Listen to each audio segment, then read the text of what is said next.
वाणी वाणी श्री हुजूर स्वामी जी महाराज। आरती।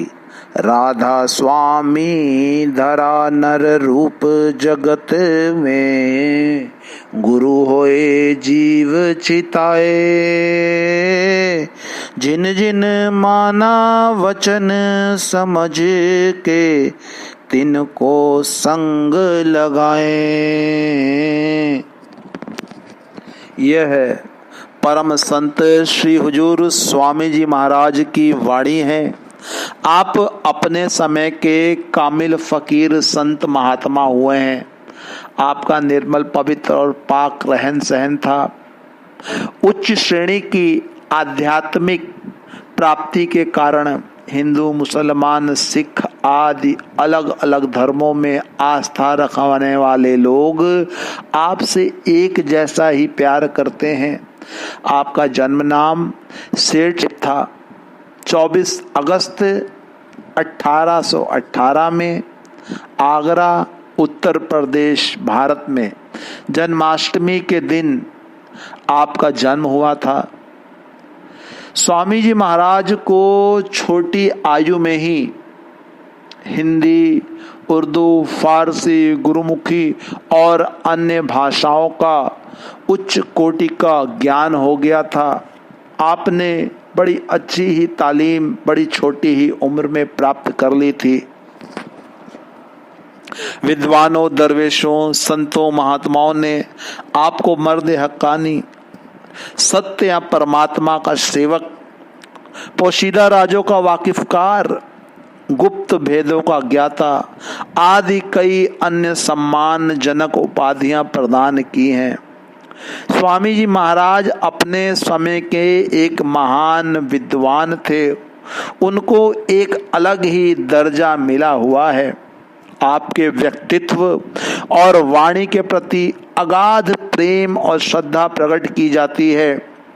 बड़े ही प्रेम और प्यार के साथ आपकी वाणियों और सत्संगों को आज भी देश के नहीं बल्कि पूरे विश्व के अलग अलग कोनों में सुना जाता है। 100 से भी अधिक देशों में आपके अपने सेंटर्स हैं जहां संत मत की शिक्षा तालीम दी जाती है। पूरे विश्व में, ऑल वर्ल्ड में राधा स्वामी सत्संग की अपनी एक अलग ही पहचान, एक अलग ही छाप, एक अलग ही छवि है जिसका कि अपने आप में कोई मुकाबला ही नहीं है।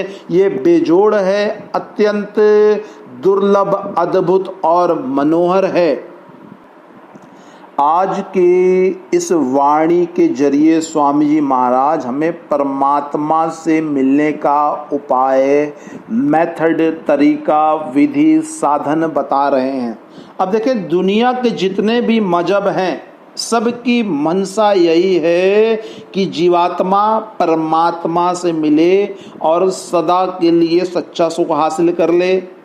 अब इसके लिए जीते जी पर्दा खोलकर रूह को खंडों ब्रह्मांडों पर ले जाना होगा। पर किसी कौम या मजहब में ऐसा आदमी नहीं मिलेगा कि जो कहे कि मैंने बाहर की आंखों से परमात्मा को देखा है। जब तक देखा ना जाए शक नहीं जाता, तसल्ली नहीं होती। अब इस असलियत को जानने के लिए सारी दुनिया को यदि हम अपने सामने रखकर खोज करें कि परमेश्वर, परमात्मा कहाँ है और किस तरह से मिलता है, तो उसका नतीजा देखें क्या मिलता है। गौर करें, सारी दुनिया तत्वों के लिहाज से 5 किस्म की है।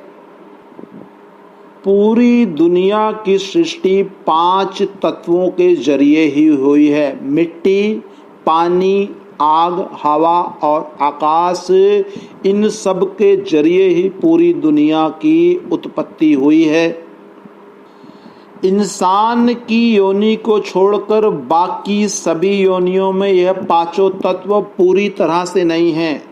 किसी में 1 तत्व की कमी है, किसी में 2 तत्व की, किसी में 3 तत्व की, किसी में 4 तत्व की। केवल और केवल इंसान में ही इन 5 तत्वों की पूर्णता है।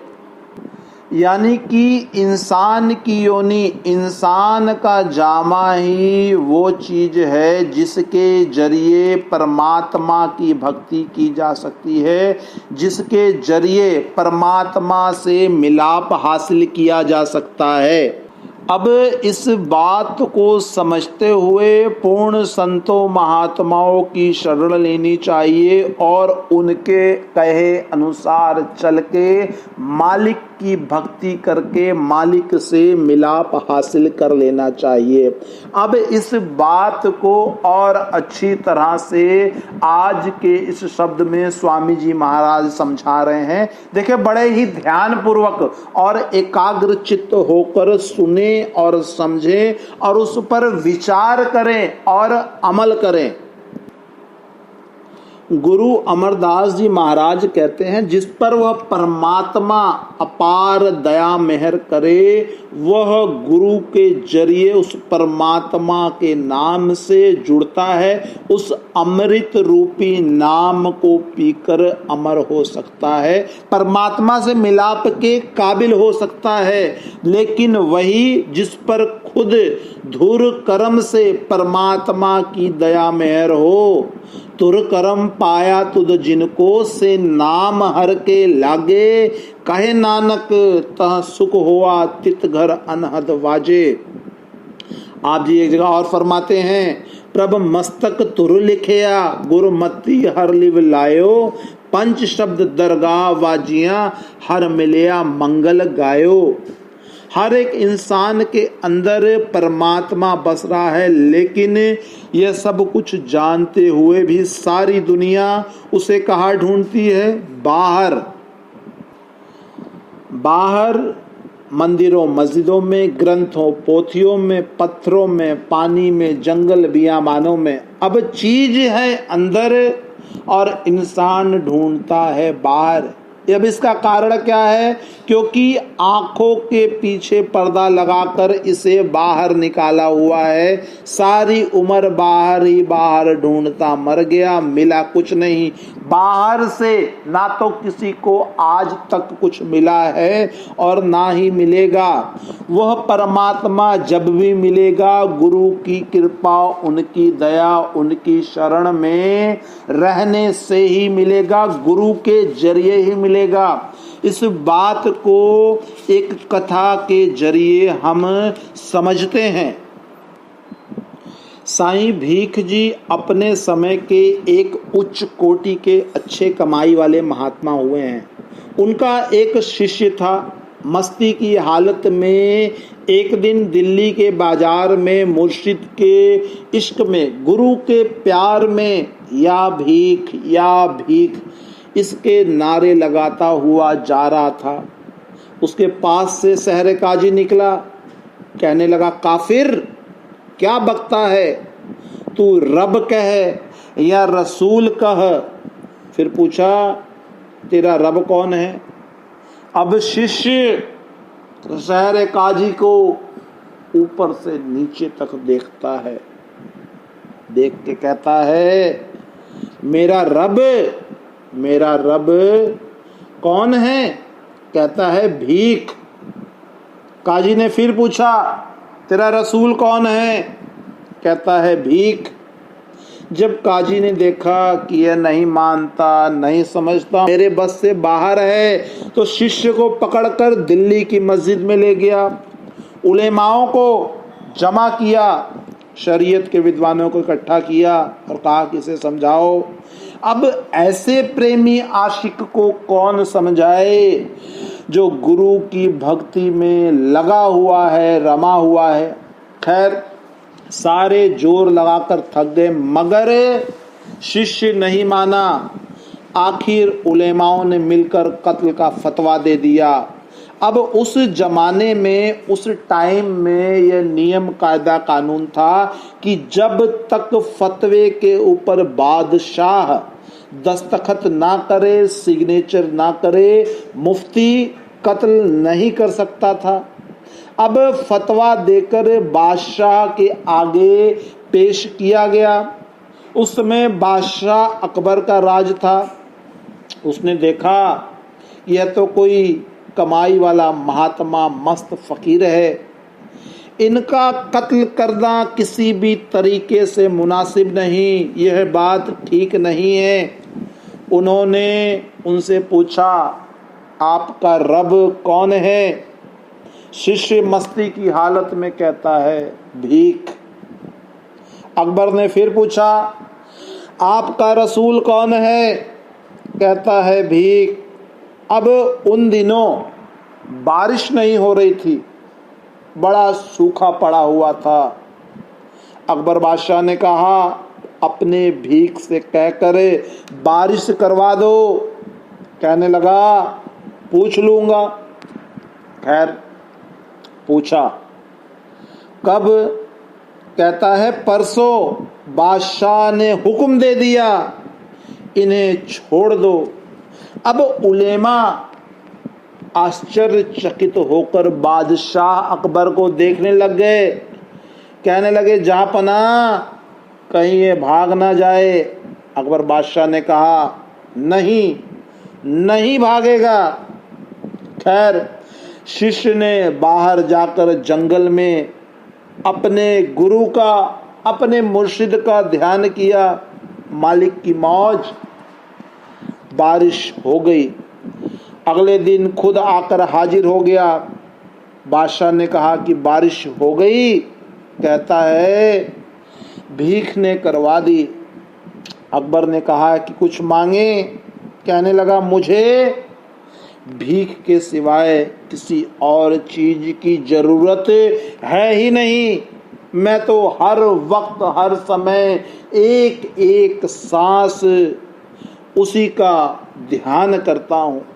बादशाह ने उसका गुरु प्यार देखकर, गुरु भक्ति देखकर उस शिष्य को 21 गांवों का पट्टा देकर उसके मुर्शिद के नाम लिखवाकर भिजवा दिया।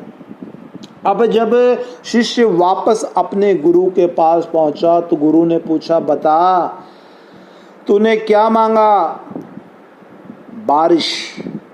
उस वक्त अगर तू कहता, मुझे वली बना दो, उच्च कोटि का महात्मा बना दो या कुछ और, तो वो भी बन जाता। जिस वक्त तूने मेरा ध्यान किया, मेरा ध्यान अपने गुरु में था और गुरु का परमात्मा की दरगाह में। शिष्य ने कहा, हजरत मुझे सिवाय आपके और किसी चीज की जरूरत है ही नहीं। अब इसका नाम है शरण, गुरु भक्ति। प्रेमी जिज्ञासु का, शिष्य का ख्याल हर वक्त सतगुरु के स्वरूप और उनके चरणों में ही लगा रहता है। वह जब सतगुरु के सामने जाता है तो अपने वजूद यानी शरीर तक को भूल जाता है। उसे कुछ ध्यान नहीं रहता सिवाय गुरु के। यह बड़ी ही ऊंची और सच्ची अवस्था है। विदुर की स्त्री कृष्ण भगवान की उपासक थी। जब कृष्ण भगवान ने दरवाजा खटखटाया, विदुर के घर पहुंचे, आवाज दी। उस वक्त वो नहा रही थी। देखा गुरु की आवाज है, झट उठकर दरवाजा खोल दिया। कपड़े तक नहीं पहने थे, ख्याल तक नहीं किया कि मैं किस हालत में हूं। केवल और केवल गुरु का ही ख्याल। इसे कहते हैं सच्चा समर्पण, सच्ची गुरु भक्ति। दर्शन करत पिंड सुध भूली, फिर घर बाहर सुधी क्या आए। प्रेमी शिष्य जब गुरु के दर्शन करता है, स्वामी जी महाराज कहते हैं, अपने आप को ही भूल जाता है। फिर दुनिया के कामों की किसे खबर। जिन्हां नू लगे प्रेम तमाचे, कर दे कमो गईया। लैना देना पिया विच खाते, ते खूह विच वईया। उस मालिक की भक्ति गुरु भक्ति के जरिए ही होती है और बिना इस रास्ते के कोई और रास्ता तरीका है ही नहीं। अब इस तुक में स्वामी जी महाराज ने कहा कि राधा स्वामी धरा नर रूप जगत में। राधा स्वामी यानी वह कुल मालिक परमात्मा जिसके लोगों ने अलग अलग नाम रखे हुए हैं। वो परमात्मा तो बेनाम है, हमने अपनी भाषाओं में उसके नाम रखे हैं। उसके परमात्मा के अलग अलग दर्जे, अलग अलग स्टेटस बना दिए हैं, जबकि वो तो लाबयान है, हद से बाहर है। अब जिस तरह तालीम की शिक्षा की कोई हद नहीं, अलग अलग स्टेटस दर्जे हैं, इसी तरह रूहानी स्टेशनों के भी नाम रखे गए हैं। संत महात्मा उस सबसे ऊंची सच्ची अवस्था को स्वामी स्वामी कहते हुए आए हैं। गुरु अर्जुन साहिब जी महाराज ने कहा है ऊंच अपार बेअंत स्वामी। स्वामी जी महाराज ने भी कह दिया सबकी आदि कहूँ अब स्वामी।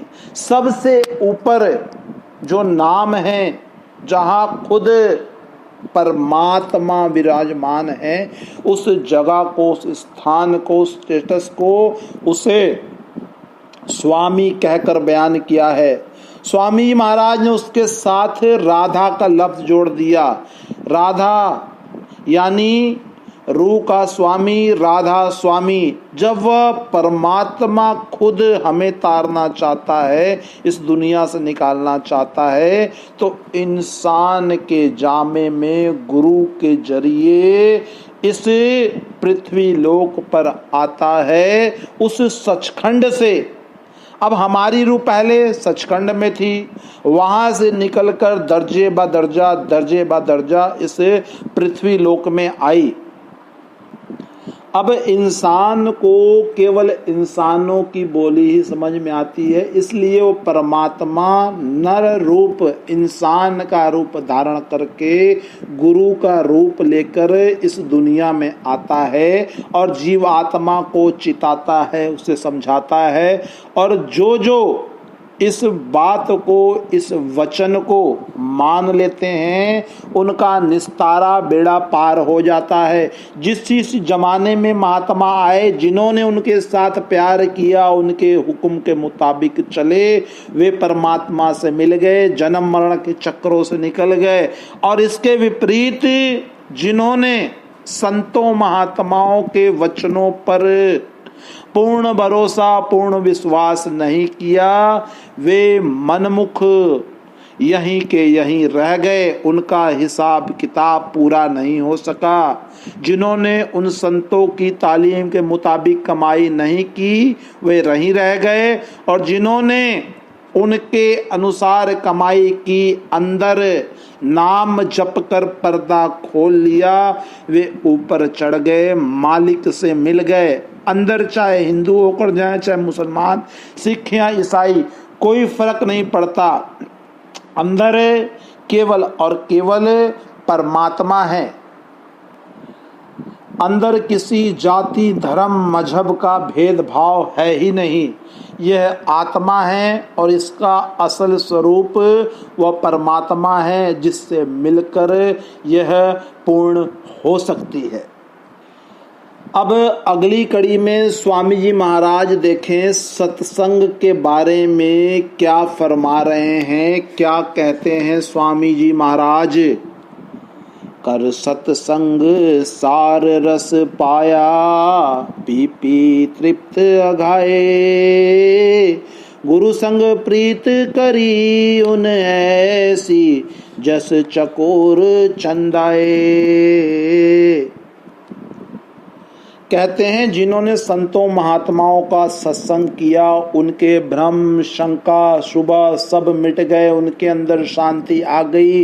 काम, क्रोध, लोभ, मोह, अहंकार, इन सभी का नाश हो गया। अंदर गुरु का प्रेम, उसका विश्वास जब पैदा हो जाता है तो किसी प्रकार की शंका नहीं रहती। इस दुनिया में अगर कोई बड़ा से बड़ा तीर्थ है तो संतों महात्माओं का सत्संग है। अब कौन से संत महात्मा जो परमात्मा से मिले हुए उनका रूप होते हैं, जो रूहानी मंजिलों पर जाते हैं। सत्संग ऐसी जगह है जहां जाकर सभी प्रकार के पाप कर्म नष्ट हो जाते हैं और जीवात्मा परमात्मा से मिलाप के काबिल हो जाती है। सत्संग का अर्थ ही है सत्य का संग। अब असली सत्संग रूह का खंडों ब्रह्मांडों पर जाकर नाम की शब्द की लज्जत लेना है, उससे जुड़ना है, सूरत का शब्द धुन को पकड़ना है। ये अंदर का सत्संग है और ये अंदर का सत्संग बाहर के सत्संग के जरिए ही मिलता है। वह सत्संग जहां मालिक से मिलने का, रूहानी मंजिलों पर सफर करने का भेद बताया जा रहे और अंदर जाने का शौक पैदा हो। अब जिस जगह मजहब एक दूसरे की बुराइयां करते हो, जिस जगह निंदा चुगली होती हो, ऐसी जगह को सत्संग नहीं कहते हैं। गुरु नानक साहिब ने सत्संगत कैसी जानिए, जिथे एको नाम वखाणिए, जहां केवल और केवल परमात्मा, उसके नाम और शब्द की महिमा की जाती है, वो जगह ही सत्संग है, इसके अलावा और कुछ नहीं। अब जब संतों महात्माओं के सत्संग में गए, उनके वचनों को सुना, गुरु का प्यार, गुरु की प्रेम प्रतीति अंदर आ गई। गुरु के साथ शिष्य का ऐसा प्यार हुआ जिस तरह चकोर चंद्रमा के साथ करता है। आप देखें, पूर्णमासी के दिन जब चंद्रमा निकलता है, चकोर एक पक्षी होता है, वो चंद्रमा की तरफ टकटकी लगाकर पूर्णमासी के दिन देखना शुरू कर देता है। जो जो चंद्रमा पश्चिम को जाता है, त्यों तो चकोर उसकी तरफ देखता जाता है, अपनी दृष्टि को साथ साथ लिए आता है। चकोर पक्षी की गर्दन दुख जाती है मगर वह उसे नहीं मोड़ता, यानी वो इतना भी भरोसा नहीं करता कि पलट कर उसकी तरफ देखे। क्यों? क्योंकि डरता है कहीं चंद्रमा छिप ना जाए, उसकी चोंच पूंछ के साथ जा लगती है। गुरु और शिष्य का भी प्यार होना चाहिए। जिस जिस जमाने में गुरु महात्मा आते रहे, शिष्य उनके साथ इस किस्म का प्रेम प्यार करते रहे और उन्हीं का निस्तारा हुआ, उन्हीं का बेड़ा प्यार हुआ, जिन्होंने सच्ची सेवा गुरु की, गुरु के साथ प्रेम मोहब्बत लगाए रखी। अब गुरु क्या कहता है? गुरु कहे खोल कर भाई, लग शब्द अनाहत जाई, बिना शब्द पाव नहीं दूजा, काया का छूटे नहीं कूजा। गुरु हमेशा परमात्मा की, उसके नाम की, शब्द की भक्ति करने का उपदेश, तरीका, साधन देते हैं, जिसके जरिए इंसान सदा के लिए सुखी हो जाता है। गुरु का प्यार और उसकी कैफियत एक अलग ही चीज है। अब देखें आगे की कड़ियों में स्वामी जी महाराज इसके बारे में और क्या समझा रहे हैं। गुरु बिन कल नहीं पड़त घड़ीक, दम दम मन अकुलाए, जब गुरु दर्शन मिले भाग से, मगन होत जस बछड़ा गाए। अब स्वामी जी महाराज कहते हैं कि उनका इश्क प्यार इतना बढ़ गया, गुरु की भक्ति ऐसी हो गई कि एक घड़ी भी गुरु की जुदाई शिष्य कबूल नहीं करता। अब यहाँ सोचने वाली बात है कि हर वक्त शिष्य गुरु एक साथ तो रह नहीं सकते, नहीं, इसमें भी फर्क है, समझ का फेर है। जिन्होंने कमाई करके सतगुरु को अपने अंदर प्रकट कर लिया, प्रत्यक्ष कर लिया, सदगुरु हर वक्त उनके साथ साथ फिरने लग गया। गुरु मेरे अंग संग सदा है नाले। इसलिए दुनिया कहती है कि गुरु की भक्ति बड़ी ही ऊंची चीज है, और जिसके मन में समा गई फिर उसके क्या कहने। यह ला बयान है, जो पाता है वही जानता है, जो अंदर जाता है उसे ही पता चलता है। अंदर जाकर फिर बाहर का ख्याल ही नहीं आता। कबीर साहिब कहते हैं, ऊ रस पिया ई रस नहीं भावा, इधर का ख्याल ही नहीं आता। अब जरा भी जुदाई होती है तो दिल घबराता है कि कब दर्शन होंगे। अगर शिष्य समुंदर पार है, सतगुरु यहाँ है, तो भी जुदाई नहीं। यह तो अंदर का हाल है, अंदर की अवस्था है, आत्मीयता है। अगर बाहर से कहीं आकर मिले तो शिष्य को इतनी खुशी होती है जितना कि गाय बाहर से सारा दिन चरकर आकर बछड़े से मिलने पर खुश होती है। वह बछड़े को और बछड़ा उसे देखकर बहुत खुश होते हैं। बछड़ा उसके साथ जाकर लिपट जाता है और गाय भी अपने बछड़े को प्यार करती है। इसी तरह प्रेमी गुरु का दर्शन करके बाग बाग हो जाते हैं।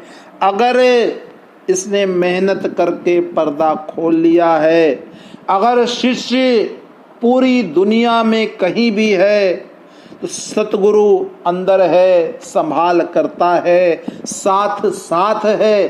किसी प्रकार के डर की, भय की कोई जरूरत अब है ही नहीं। अब आगे की कड़ियों में देखें स्वामी जी महाराज इस अवस्था के बारे में और क्या कहते हैं। ऐसी प्रीत लगी जिन गुरु मुख, सो गुरु अपनाए। तन की लगन भोग इंद्री के, छिन में सब बिसराए। गुरु की मूरत बसी ही है में, 8 पहर गुरु संग रहाए। अस गुरु भक्ति करी जिन पूरी, ते नाम समाए।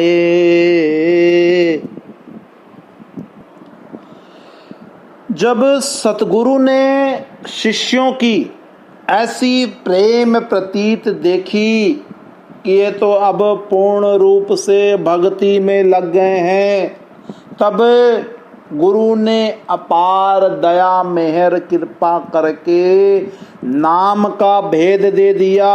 नाम रूपी अनमोल खजाना, रतन जवाहर माणिक दे दिया। सब कुछ बता दिया। इस रास्ते जाना है, यह सहस्दल कवल है, यह ब्रह्म है, यह पार ब्रह्म है, इधर ये है, उधर वो, ये सचखंड, यानी कि सब कुछ बता दिया, नाम दे दिया, अपने घर पहुंचा दिया। अब नाम जिसकी इतनी महिमा की गई है, वो नाम है क्या, इसे भी बड़े अच्छे तरीके से समझ लें। गुरु नानक साहिब जी महाराज कहते हैं, आपी ने आप साजियो, आपी ने रचियो नाव, दुई कुदरत साजिए, कर आसन डिठो चाओ। परमात्मा ने अपनी और नाम की रचना खुद की है, फिर उसने नाम के द्वारा सारी सृष्टि को बनाया, सारी दुनिया का सृजन किया। इसलिए संत महात्मा नाम को ही परमात्मा या उसकी सृजनात्मक शक्ति, क्रिएटिव पावर कहते हैं। गुरु नानक देव जी महाराज ने कहा है, कर कर नाम निरंजना, सो ठाकुर मेरा। हर घट में समाया हुआ नाम ही सच्चा ठाकुर या परमेश्वर है। सारी दुनिया उस नाम के द्वारा ही बनी है। गुरु अर्जुन देव जी महाराज ने स्पष्ट रूप से कह दिया है, नाम के धारे सगले जंत, नाम के धारे खंड ब्रह्मांड। नाम के द्वारा पैदा की गई सृष्टि नाम के आधार पर ही कायम है। संत महात्मा अपनी शरण में आने वाले शिष्य को, जिज्ञासु को वर्णात्मक, गुणवाचक या सिफाती नाम शब्द प्रदान करते हैं।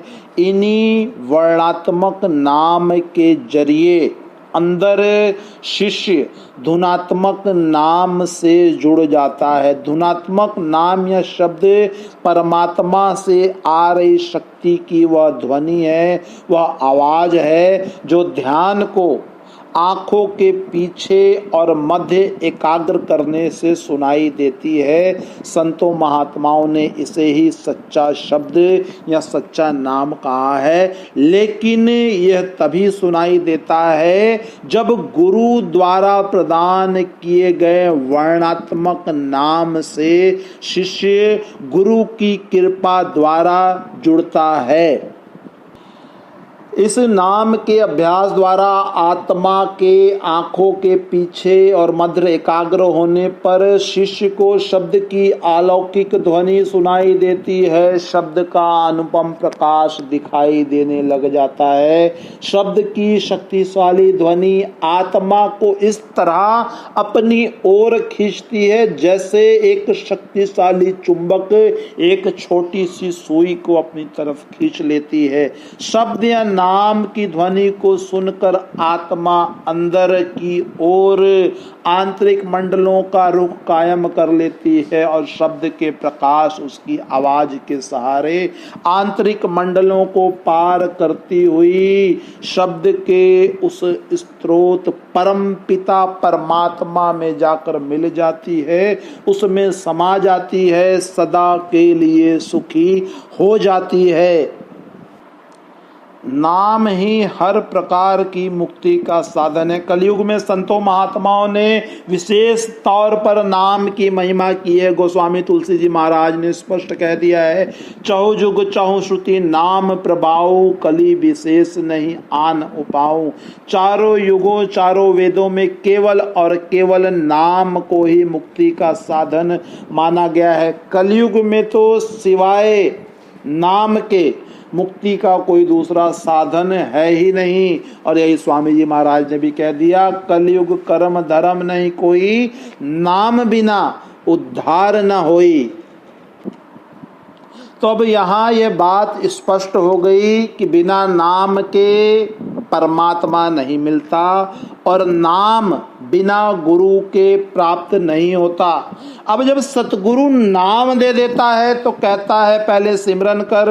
जब शिष्य ने अंदर तवज्जो देकर सिमरन किया, कंसंट्रेशन किया, एकाग्रता हो गई, सारा शरीर सो गया, ध्यान एक जगह स्थिर हो गया, इंद्रियों के भोग मिट गए, तन सो गया, मन सो गया, रूह आंखों के पीछे सिमट गई।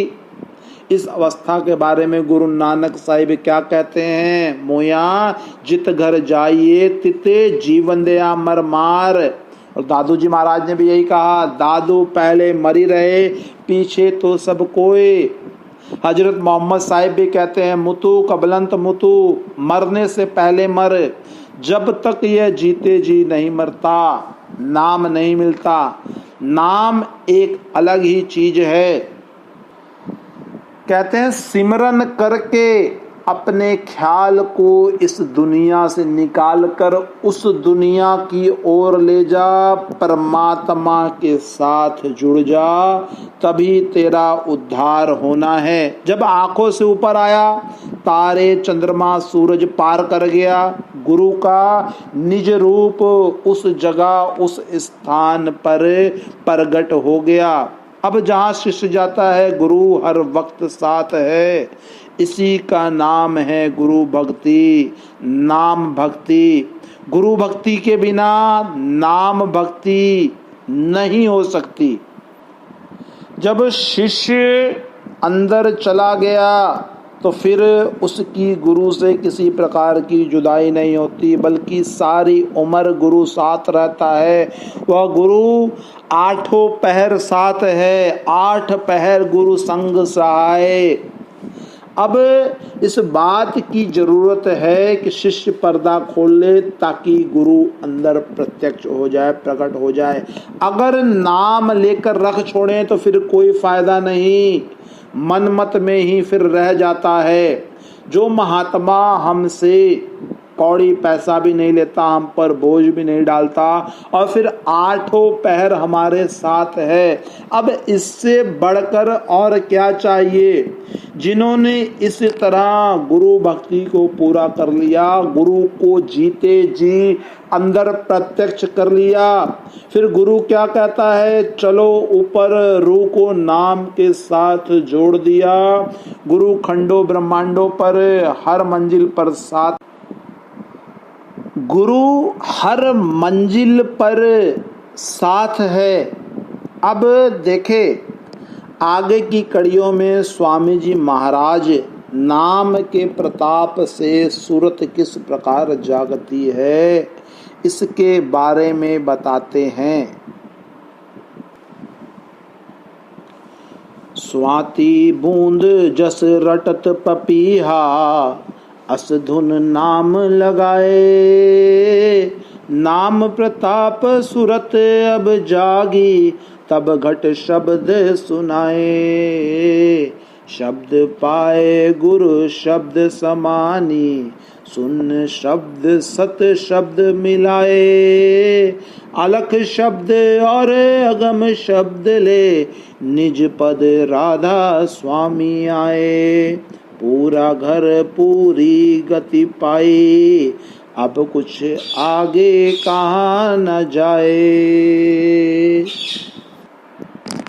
जब गुरु की कृपा से शिष्य भजन सिमरन के द्वारा अंतर में ध्यान एकाग्र करता है, ऊपर चढ़ाई करता है, तो आगे तुरिया पद आ गया, जिसे मुसलमान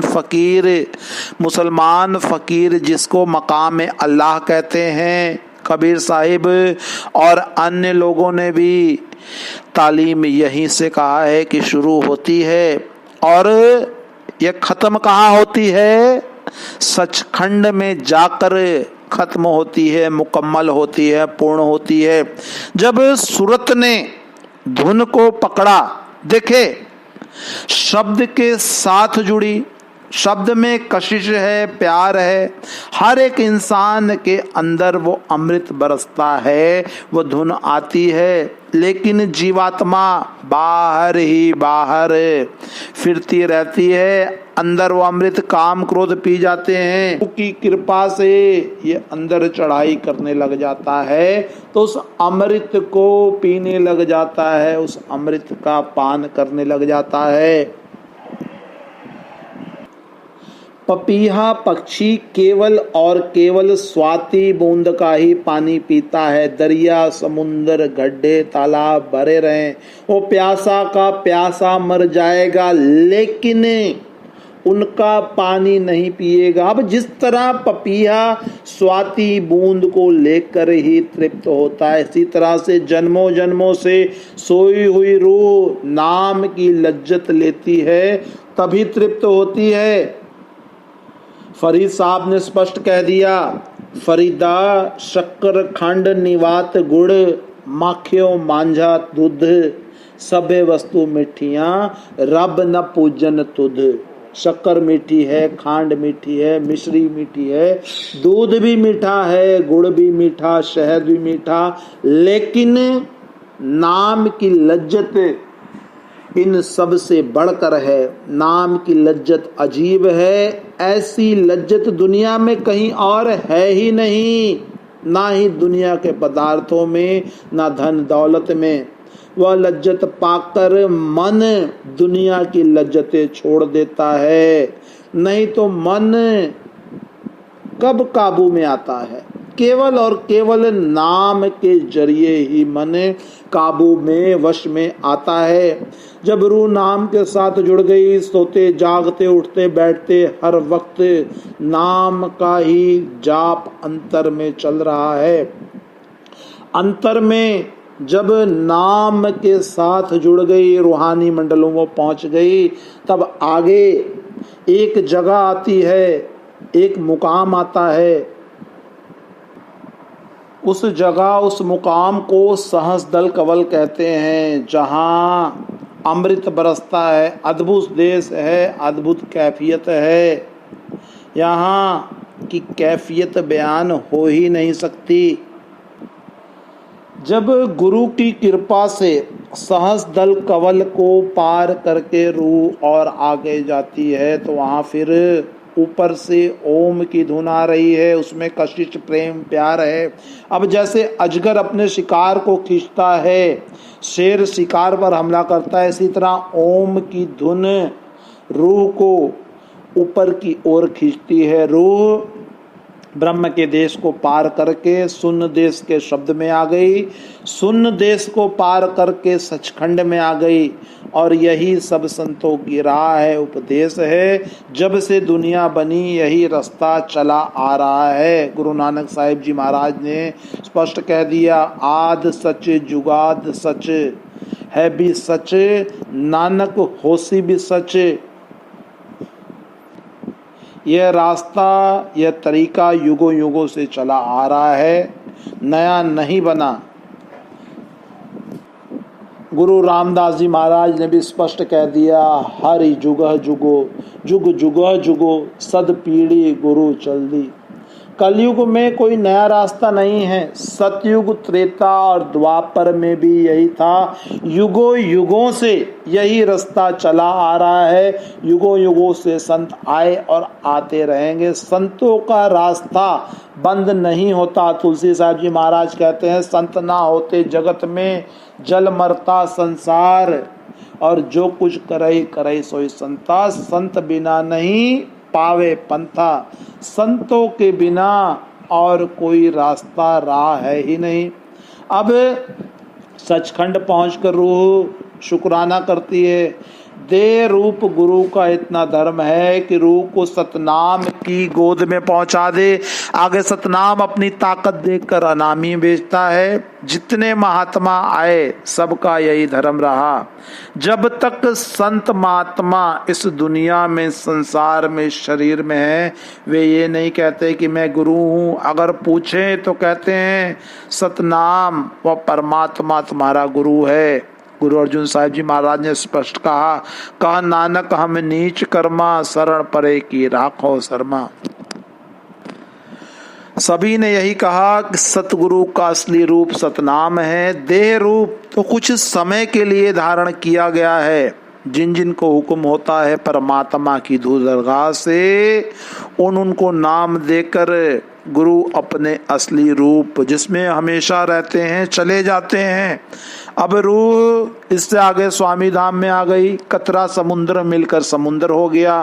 वहाँ न जन्म है न मरण, न आना है न जाना, सुख ही सुख है। अलख शब्द और अगम शब्द ले निज पद राधा स्वामी आए। कबीर साहब जी महाराज ने कहा है, चली पुतली लवण की था सिंधु को लैन, आपे गली पानी बही उल्टी कहे को बैन। नमक की पुतली समुंदर की था लेने के लिए गई, आप ही वहां गलकर पानी में मिल गई। अब पलट कर आकर कौन बताए उसके बारे में। ये आत्मा परमात्मा से मिलकर परमात्मा बन गई। फिर किसे मरना किसे जन्म लेना है, पूरा घर पूरी गति पाई। किसे अपना कहें और किसे पराया, सब एक है। किसे आना और किसे जाना है। अब वहाँ उस पद में, उस जगह वहाँ ना एक है ना दो, बल्कि वहाँ तो एक दो कहने की कोई बात ही नहीं, कोई गुंजाइश ही नहीं। अब कुछ आगे कहा ना जाए। वहाँ जाकर सब कुछ मिल गया। सभी प्रकार की शांति आ गई। अब कुछ कहने और सुनने की गुंजाइश है ही नहीं। हमें भी चाहिए कि आज के इस शब्द के जरिए जो स्वामी जी महाराज हमें उपदेश दिया कि परमात्मा की सच्ची भक्ति गुरु और उसके नाम के जरिए ही हो सकती है। सत्संग में जाकर ही हम परमात्मा से मिलने का मार्ग प्राप्त कर सकते हैं। गुरु की भक्ति के जरिए परमात्मा के सच्चे भजन सिमरन में लगकर ही जीव आत्मा का कल्याण हो सकता है। जब तक हम गुरु के साथ प्यार नहीं करेंगे, परमात्मा की भक्ति की ओर नहीं लगेंगे, हमारा जन्म मरण खत्म नहीं हो सकता। इसलिए हमें भी चाहिए कि गुरु भक्ति की ओर जितनी जल्दी से जल्दी हो सके लगकर अपना उद्धार कर लें। यह जो रास्ता है किसी आदमी का बनाया हुआ नहीं बल्कि रब्बी डिजाइन है, यानी उस मालिक का बनाया हुआ मार्ग है। इसलिए जितनी जल्दी से जल्दी हो सके हमें भी तन मन धन से परमात्मा की सेवा की ओर लग जाना चाहिए। संतों के सत्संग से जुड़ जाना चाहिए। गुरु भक्ति के जरिए परमात्मा से मिलाप कर लेना चाहिए। राधा स्वामी। यदि आपको आज का हमारा यह सत्संग अच्छा लगा हो तो कृपया हमारे चैनल को सब्सक्राइब जरूर कर लें, शेयर करना ना भूलें और ज़्यादा से ज़्यादा अपने ग्रुप से यारों दोस्तों रिश्तेदारों मित्रों में यह सत्संग शेयर करें, जिससे कि इसे सुनकर और भी लोग परमार्थ की ओर लग सकें। राधा स्वामी।